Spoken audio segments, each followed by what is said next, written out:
Okay, I want to ask you all, does anyone in here remember Alfred Hitchcock's film, The Birds? Okay, do you remember how that movie made you feel? I know when I was a small child or a young child, when I watched that movie, it scared the living crap out of me, okay? You think about birds coming down and attacking you, biting at your eyes and things like that. That was pretty terrifying, you know, and as a kid with an imagination, I said, what if this really happened? But I was consoled by the thought that this is a film. This can't possibly happen. Fact of the matter is, it did happen. This film was based on an actual event that occurred in Santa Cruz, California in 1961, where seabirds descended on that city, erratically flying into people, buildings, cars, what have you. They weren't really motivated by anything sinister or malevolent like you may have been suggested by the movie. What more than likely happened, and the plausible explanation is they were suffering from poisoning from a harmful algal bloom toxin called domoic acid. This is a toxin that gets into the food chain. It's produced by algae. It's consumed by small fish or clams or mussels. The small fish are then consumed by larger fish that are in turn eaten by birds, sea mammals, and people. It has a lot of bad effects. It basically disrupts your brain circuitry. And that's probably what these birds were experiencing. Domoic acid is really just one example of a harmful algal bloom toxin. There are many, depending on the type of bloom. And what exactly is a harmful algal bloom? When colonies of algae grow in an uncontrolled, explosive manner, they can produce a huge biomass that can actually stretch for well over 100 miles in length. They're generally associated with discoloration of the water and can also be associated with really foul smells. They can occur both in marine environments as well as freshwater habitats.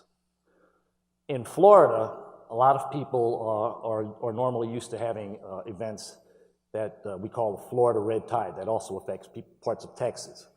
That produces a very potent neurotoxin similar to domoic acid. In New England, in the Gulf of Maine, people are familiar with something called saxitoxin, which can, in some cases, induce paralysis. In freshwater environments, and I'll talk a little bit later on about some things in the Great Lakes, you normally will have what are called blue-green algae bloom events. These also carry a number of different types of potent toxins, including neurotoxins and toxins that attack the liver. Why do we call them harmful? They have a number of different types of impacts that are not good. We're really concerned, or at least I'm concerned, with the kinds of health impacts that can be experienced as a result of exposure to these toxins. They can cause things like amnesic shellfish poisoning, diuretic shellfish poisoning, paralytic shellfish poisoning. They can affect respiratory systems for people who have chronic respiratory disorders like asthma or emphysema. They can cause liver cancer in some cases. They can attack our immune systems. They also can be lethal if you have acute doses, and sometimes our pets can get exposed to them, and they can be lethal to the pets as well. So a lot of health consequences related to exposure to these toxins. They can also impact the local ecology or aquatic ecosystems in terms of when you have a bloom event, the blooms can deplete all of the oxygen in the area. And what that generally results in are massive fish kills, as well as killing the types of animals that rely on these fish for their support, as well as actually poisoning the animals themselves. It can also have a lot of impact on the economy of local regions. If you have a bloom event going on, generally what happens is beaches get closed, you affect the tourism a lot. You disrupt commercial fishing operations, you may have to close shellfish beds, and they can wreak havoc on fisheries. So there's a big economic impact. So these are why we call them harmful bloom events, or harmful algal blooms. And I'm showing this slide because this represents some of the newspaper clippings from across the country just in 2015 where there were bloom events. Between 2012 and 2015, there was a tripling in the number of times popular newspapers reported harmful bloom events across the country. And I don't want to indicate that or give you the idea that this is just happening in this country. This is happening globally. And again, because of the types of health effects we have, these are very important. I think probably many of you may have seen in the past week a lot of news events talking about a harmful algal bloom event in Florida, closing down a lot of the coastal area around Stuart, Florida. This is really a picture of some green slime. I can tell you what's in it is not good. I can see my son, when he was a kid, they used to watch something on TV where it was cool to get hit with green slime if you didn't know the answer to something. This is not cool. This is not nice. You don't want this green slime on you. The reason I want to talk about harmful algal blooms in these events is they're not new. They've been here with us forever. But they are, the frequency of them is increasing at an alarming level. Both the frequency is increasing and the duration or persistence of the events is lengthening. And why are these events and the length of the events, why are these increasing? There are probably a number of drivers, but two of the primary drivers are associated with human activity. The first one I want to bring to your attention is runoff. Does anybody know what I mean by runoff? Okay, you can have agricultural operation runoff, you can have livestock operation runoff, you can have sewage runoff. This runoff gets into the groundwater, it gets into streams, tributaries, rivers, ponds, lakes, ultimately the ocean. And what's in the runoff from these three things I talked about? Fertilizer. Okay, we put fertilizer in the agricultural fields. What livestock waste is producing as well as sewage, that's fertilizer too. So what we're basically doing is we're doing a lot of nutrient loading in the water. We're feeding the blooms. That's one of the big reasons why they're growing. We're actually feeding them. There's a huge food supply for the blooms to grow on. The other thing that's driving this is climate change.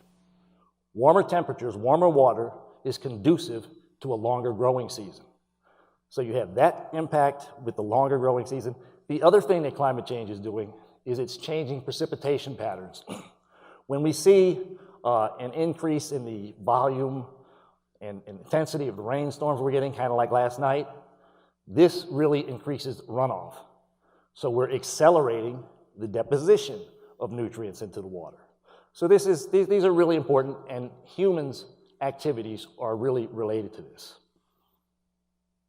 So we live here in the Triangle area in North Carolina, where we haven't had a whole lot of impact by harmful algal blooms or the toxins. Why should we care about this? Well, we're citizens of the world. Globally, over 60% of the world's population lives in coastal areas, so they have this high risk of exposure. We use the oceans for many things. We use it for transportation, commerce, recreation, and food. The oceans supply the largest source of protein in the world, okay, far exceeding whatever we get from livestock or poultry operations. So we need to be concerned as citizens of the world what's going on. Over 50% of the US population actually lives in coastal counties. So this is important to our national health, because we're talking about the largest source of protein that runs the risk of being contaminated from harmful algal bloom toxins. I want to bring your attention also to the Great Lakes as an example. Harmful algal blooms that occur in freshwaters don't just occur in the Great Lakes, but I want to bring this area to your attention because over 40 million people live in the Great Lakes Basin between the US and Canada. And we rely on the Great Lakes Basin for much of what we rely on with the ocean in terms of transportation, recreation, commerce, and food. But something else very important that we rely on it for, and that would be drinking water. The Great Lakes is the largest supply of fresh water in the world anywhere, and it's the largest supply of drinking water we have in this country. So when we have events that impact the quality of the water that we drink, that's a problem. You may remember a couple of years ago, about this time, there was a huge or massive bloom event in the western part of Lake Erie that ended up shutting down the water supply to the city of Toledo, Ohio. That's something that got a lot of news play. All of the events don't get national or international press, but this is something that is probably going to occur more frequently in the future. And we recognize that there are lots of people who are exposed to this, both in the coast and in lakes, Great Lakes areas and other areas where we have aquatic bodies of water, or bodies of water. That's a lot of people that are at risk for this emerging health challenge. But there are some segments of the population that are going to be more at risk or more vulnerable to these risks. And that's going to include pregnant and nursing moms, the elderly, children, people that live on subsistence diets, as well as folks who are economically disadvantaged. And what are we doing to try to protect these people and their health? As a nation, we have an obligation to try to protect our citizens.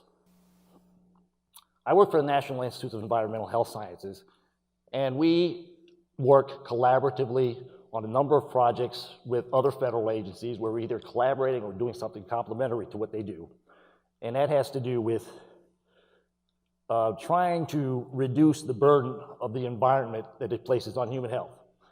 One of the ways that we're trying to reduce the impact of harmful algal bloom toxins is to learn more about the molecular mechanisms of toxicity. In other words, how do these toxins make people sick? If we learn more about how they make folks sick, then we have an opportunity to develop effective therapeutic interventions and strategies to treat them. But wouldn't it be better if we were able to actually prevent or reduce the exposures altogether so people aren't getting sick?